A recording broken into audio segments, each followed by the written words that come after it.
Alô galera, tudo bem com vocês? João Batista Ferreira, missionário para mais, missionário católico para mais.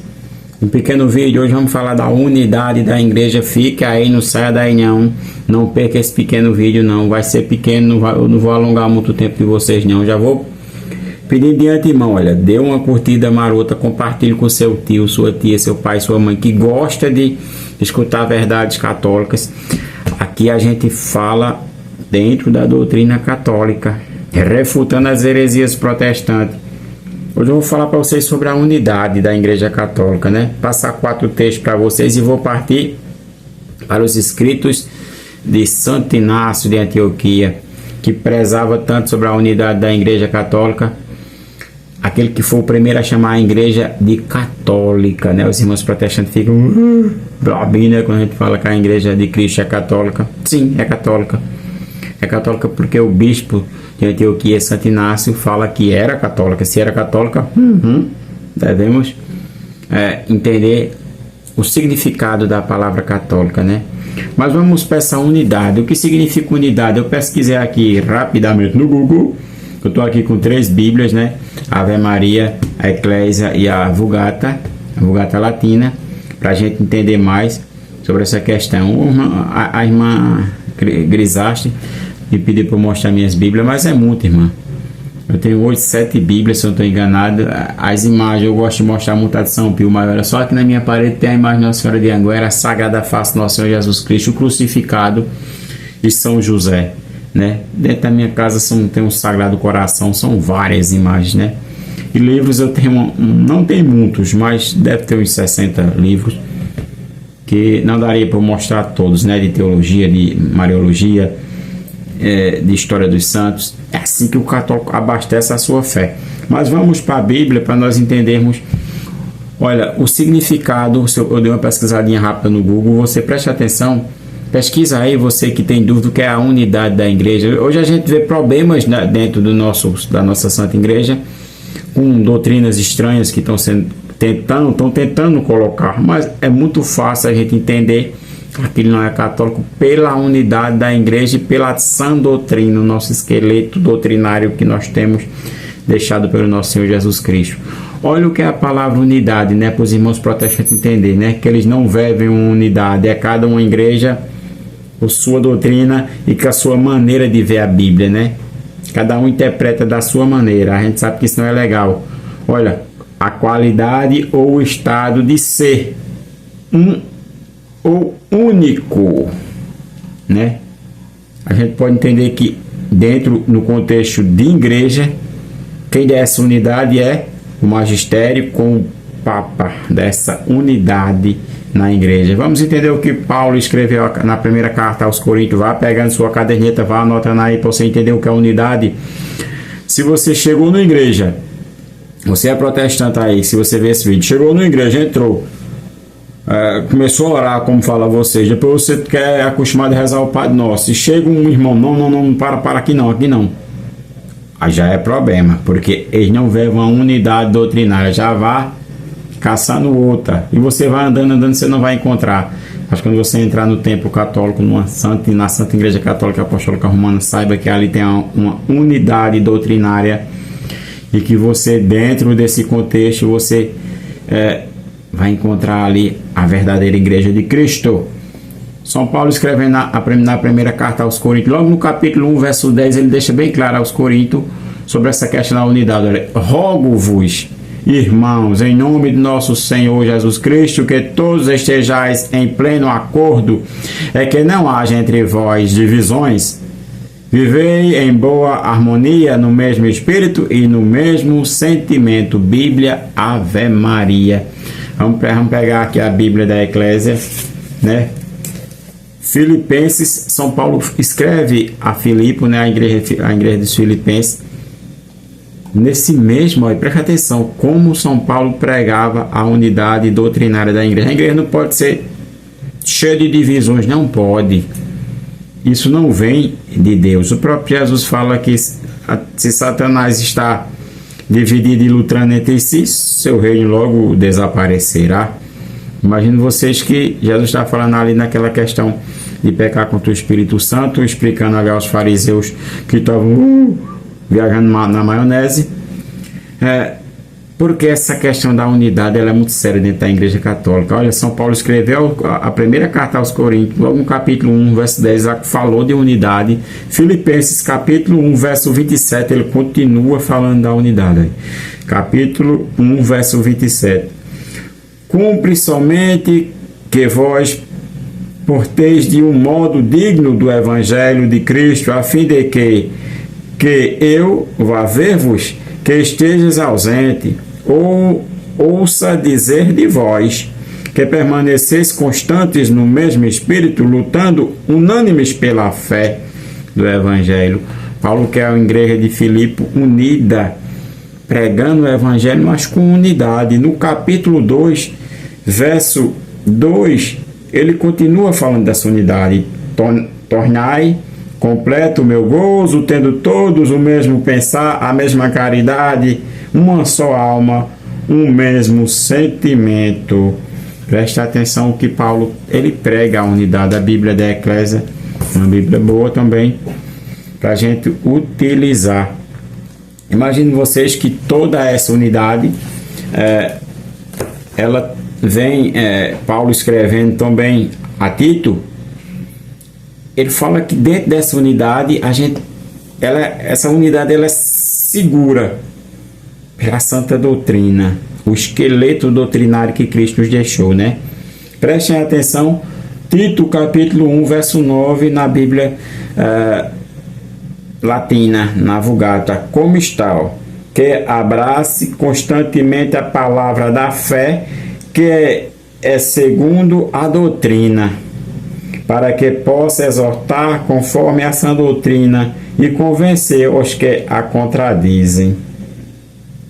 Prestem atenção, olha como Paulo escreve a Tito, né? Essa unidade, ela é querida, né, por Cristo, quando ele faz a oração sacerdotal no capítulo 17, verso 22, ele pede essa questão ao Pai. Cristo reza, ora pela essa unidade doutrinária. Vamos entender que Inácio de Antioquia, no ano 100 ou 107, né? Muitos vamos colocar 107, todos falam no ano 107 após Cristo, após a ressurreição. Ele fala que essa unidade depende da cabeça, que é Cristo, né? Com o seu Santo Espírito, com o Espírito Santo, e de uma maneira visível, a unidade ela tem o poder, né, a hierarquia da igreja pelo bispo. Preste atenção o que Santo Inácio escreve aos Efésios. Olhe bem o tesouro dessas cartas de Inácio de Antioquia. Se você não tem, pesquisa aí, baixa um PDF, tem de várias maneiras. É um tesouro o que Santo Inácio escreveu. Preste atenção, você católico e você que é cavalinho, abra o olho com essa sua igrejinha, viu? Preste atenção. Olha o que Inácio colocou. Bispo de Antioquia, anos 100 ou 107. Aquele primeiro bispo que dentro da patrística fala que a igreja de Cristo é católica. Olha ele escrevendo no capítulo 4 da sua epístola, verso 2 aos Efésios. A partir de cada um que vos torneis um só coro, a fim de que, na harmonia do vosso acordo, tomando na unidade o tom de Deus, cantei a uma só voz, por meio de Jesus Cristo, um hino ao Pai, para que Ele vos escute e vos reconheça por vossas boas obras. Como membros de seu Filho, é proveitoso, portanto, que estejais em unidade inseparável, a fim de sempre participar de Deus como membro. Olha, Santo Inácio ele meditava as Escrituras, sensacional. O que Santo Inácio coloca é o que Paulo deixa bem claro na carta aos Efésios, né, no capítulo 5, que a gente é membro do corpo de Cristo, né? Aí é outra briga, né, quando vamos falar de igreja. Mas o que Santo Inácio coloca é o que Paulo coloca sobre a questão do membro, né? Capítulo 5, verso 30 de Efésios. Somos membros do corpo de Cristo. Membros. Nós não somos a igreja, nós fazemos parte desta igreja, né? Vamos entender o que Santo Inácio colocou mais aqui. Olha a pérola que ele coloca para outro bispo. O bispo falando para outro bispo. Falando para Policarpo, no capítulo 1, verso 2, a sua epístola a Policarpo. Olha o que ele fala. Olha o conselho de Santo Inácio. Preocupa-te com a unidade acima de qual nada existe de melhor. Inácio, ele escrevendo aos Magnésios, ele coloca desta maneira. Capítulo 1, verso 2. Honrado com o nome do esplendor divino nessas cadeias que ora carrego, eu canto para as igrejas e desejo-lhe a união na carne e no Espírito de Jesus Cristo, nossa vida eterna. A união na fé é no amor, ao qual nada é preferível, é o que é mais importante. União com Jesus Cristo é o Pai. Carta aos Magnésios, capítulo 1, verso 2. Olha a carta aos Filadelfienses. Foi o Espírito que me anunciou, dizendo: não façais nada sem o bispo. Guardai vosso corpo como templo de Deus, amai a união, fugi das divisões, sede imitadores de Jesus Cristo, como ele também é o de seu Pai. Inácio aos Filadelfienses, capítulo 7, verso 2. É sensacional. Santo Inácio, ele prega essa unidade na pessoa do bispo. O bispo que tem o poder para trazer essa unidade, né? O clero, o Papa, com o colégio de bispo, traz essa unidade para a igreja, né? A gente vamos terminar com essa questão da divisão, capítulo 16 de Romanos, para alertar você que serve numa igreja aqui, outra igreja acolá, outra acolá. A gente vê tanta gente, irmão, com a Bíblia, bota a Bíbliazinha na frente, sai andando, vai fazer suas pregações, os irmãos protestantes, eles não entendem o contexto disso aqui, não. O livro sagrado, que é uma ferramenta da igreja católica, mas a gente reza por eles, para que eles encontrem a verdadeira igreja de Cristo e a paz no coração, né? A comunhão com o altar de Cristo. Olha, capítulo 16, verso 17 de Romanos, olha o que São Paulo fala para aqueles que trazem divisões. Rogo-vos, irmãos, que desconfieis daqueles que causam divisões e escândalos, apartando da doutrina que recebestes, evitai-os. Esses tais não servem a Cristo, nosso Senhor, mas ao próprio ventre. É com palavras adocicadas e linguagens lisonjeiras, enganam os corações simples. Olha como São Paulo nos alerta, né? A questão para a gente apartar daqueles que nos apartam da doutrina. Por isso que ele fala claramente, Tito 9, né? Que abrace constantemente a palavra da fé, que é segundo a doutrina, que possa exortar conforme essa doutrina e convencer os que o contradizem. Paulo é sensacional. E Inácio, como ele entendia Paulo, né? Convido vocês a entender essa questão aí da unidade da doutrina e buscar as cartas de Santo Inácio. Isso é sensacional. Um conselho que eu dei a um irmão aqui, né? Hoje a gente dá conselhos aos irmãos que nos seguem aqui. Muitos encontram padres teelistas que querem tirar eles do caminho de Deus. Olha, não escuta esses. Quando eu falo da união doutrinária, é a verdadeira doutrina de Cristo. Muitos estão pregando uma doutrina errada. A gente fala dos sacerdotes, os teelistas, com todo respeito e carinho, são ministros consagrados de Deus. Mas não, meus sacerdotes, não façam isso não.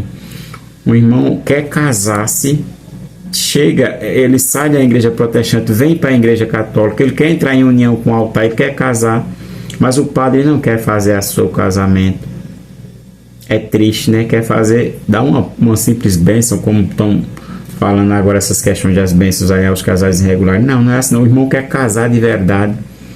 Eu já aconselho a ele, irmão, procura outro pároco, porque aqui na minha cidade, em Esperança Paraíba, o meu pároco, ele deixou bem claro, Não podemos impedir aqueles que pedem o casamento. Não podemos impedir. O nosso pároco fala. Eu louvo a Deus pela vida dele, rezo por ele todos os dias, porque tem que ser assim.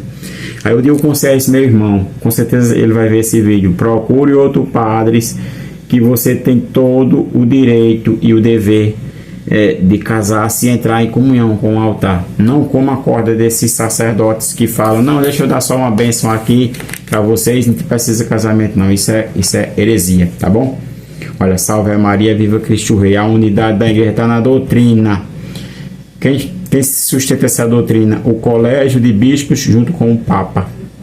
Portanto, andemos unidos nessa doutrina. Que Santo Padre Pio e Nossa Senhora de Anguera rogue por nós e por toda a Santa Igreja. Salve a Maria, viva Cristo Rei.